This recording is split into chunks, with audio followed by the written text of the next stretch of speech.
Progress must believe in God. The good cannot be served by impiety. An atheist is an evil leader of the human race.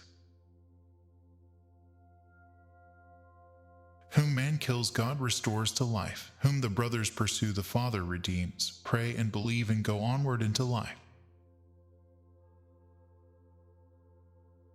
He who knows the answer to this knows all things. He is alone. His name is God. The power of a glance has been so much abused in love stories that it has come to be disbelieved in. Few people dare now to say that two beings have fallen in love because they have looked at each other. Yet it is in this way that love begins, and in this way only.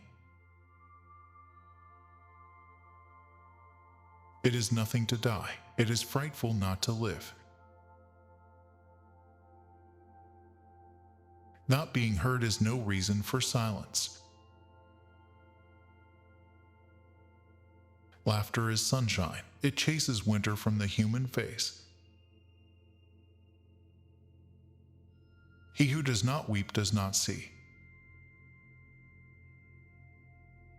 Love is like a tree. It grows by itself, roots itself deeply in our being, and continues to flourish over a heart in ruin. There are plenty who regard a wall behind which something is happening as a very curious thing. It is to be brother and sister, two souls which touch, without mingling, two fingers on one hand. He would have imagined her at one moment a maniac, at another a queen. I wanted to see you again, touch you, know who you were, see if I would find you identical with the ideal image of you which had remained with me, and perhaps shatter my dream with the aid of reality.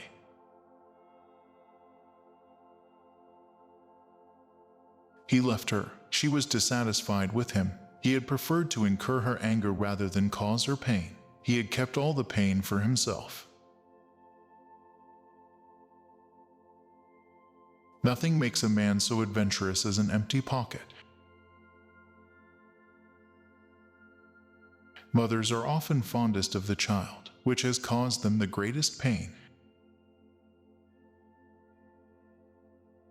He reached for his pocket and found there only reality. Love is like a tree. It shoots of itself. It strikes its roots deeply into our whole being, and frequently continues to put forth green leaves over a heart in ruin. And there is this unaccountable circumstance attending it, that the blinder the passion, the more tenacious it is. Never is it stronger than when it is most unreasonable.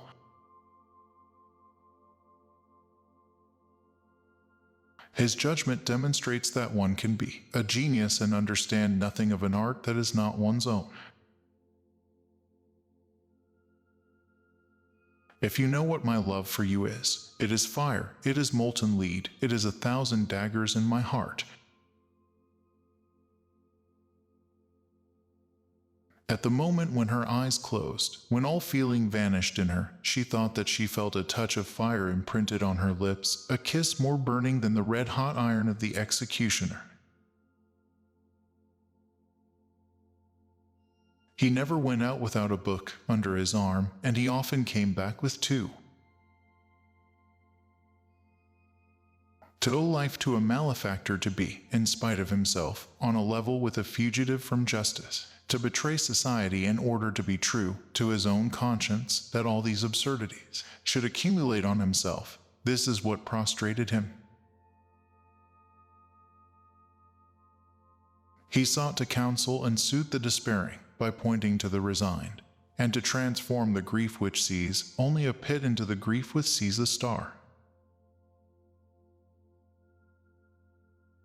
The notary who becomes a deputy, the hack playwright who produces a mock Corneille, the eunuch who acquires a harem, the journeyman general who by accident wins the decisive battle of an epoch.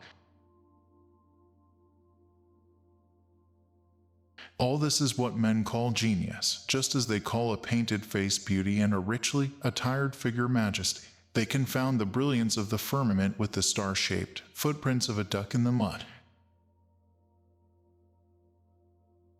Did any voice whisper to him that he was at a turning point in his life, that henceforth there could be no middle way for him, that he must become either the best of men or the worst? Rise even higher than the bishop himself, or sink lower than the felon, reach supreme heights of goodness, or become a monster of depravity. The supreme happiness in life is the assurance of being loved for oneself, even in spite of oneself. We are not among those who sing the praises of war. We tell the truth about it when the need arises. War has tragic splendors which we have not sought to conceal.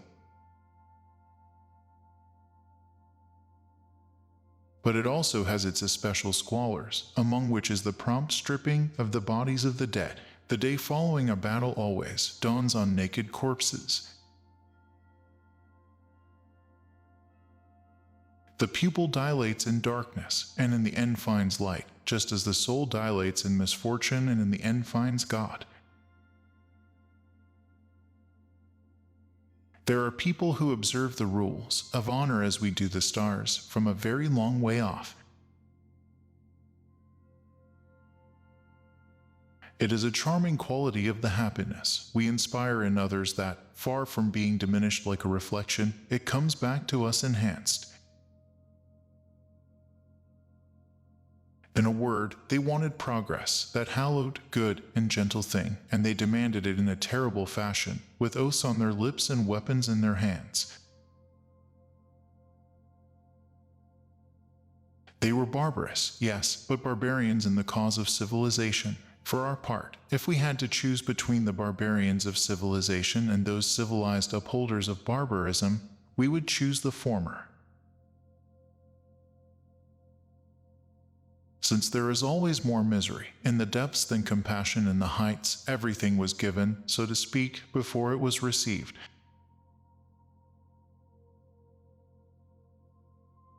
There are men who dig for gold. He dug for compassion. Poverty was his gold mine, and the universality of suffering a reason for the universality of charity. Excess of suffering, as we have seen, had made him in some sort of visionary. They were eyes no longer, but had become those fathomals, mirrors which in men who have known the depths of suffering, may replace the conscious gaze, so that they no longer see reality, but reflect the memory of past events. The fiercest animals are disarmed by a tribute to their young. The mother thanked her and invited her to sit on the bench by the door while she herself remained seated on the step. His mental attitude was compounded of two very simple principles, admirable in themselves, but which, by carrying them to extremes, he made almost evil: respect for authority and hatred of revolt against it. Ill treatment had made her sullen, and misery had made her ugly. Only the beauty of her eyes remained, and this was the more distressing because, being large, they mirrored a greater measure of unhappiness. For she learned to laugh, and as she did so her whole appearance changed, its darkness was dispelled. Do not care for the cruder aspect of truth. Christ cared. He drove the money-lenders from the temple. His scourge was a great teller of truths. When you get an idea into your head, you find it in everything. Oh, love, that is to be two and to be but one. A man and a woman mingled into one angel. It is heaven. One drop of wine is enough to redden a whole glass of water. The greatest products of architecture are less the works of individuals than of society. rather the offspring of a nation's effort than the inspired flash of a man of genius. By making himself a priest, made himself a demon. He found that man needs affection, that life without a warming love is but a dry wheel, creaking and grating as it turns. I bear the dungeon within me. Within me is winter, ice, and despair. I have darkness in my soul.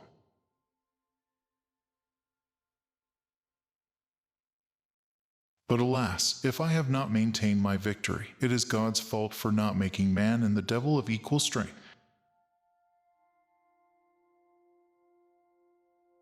The owl goes not into the nest of the lark.